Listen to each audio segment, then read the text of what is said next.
Hala Tatay Domingo, may masamang nangyari. Yan po ang video na pag-uusapan natin ngayon, at bago po tayo magsimula ay gusto ko lamang i-shoutout ang ating mga minamahal na mga viewers at supporters.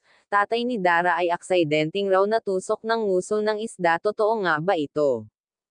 Para po malaman ang buong kwento, wag po muna skip ang aking video para malaman ang nilalaman nito.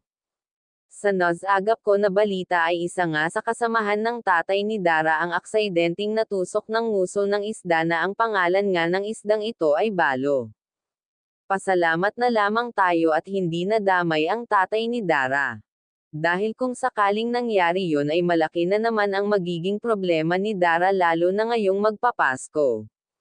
Dara, grabe ang takot ng mabalitaan ang masamang nangyari sa isa sa kasamahan ng kanyang tatay. At laking niyang pasalamat dahil hindi ang papa niya. Ngunit malungkot pa rin si Dara dahil sa kasamahan ng ama niya. Kaya ingat po talaga tayo sa mga ginagawa natin sa araw-araw dahil hindi natin hawak ang pwedeng mangyari sa atin. Delikado rin pala ang hanap buhay ng ama ni Dara, kahit ganon lamang kasimple pero delikado naman pala. Kaya sana ay may mag-sponsor sa ama ni Dara ng isang pangkabuhayan na maikabubuti sa kanya at hindi delikado.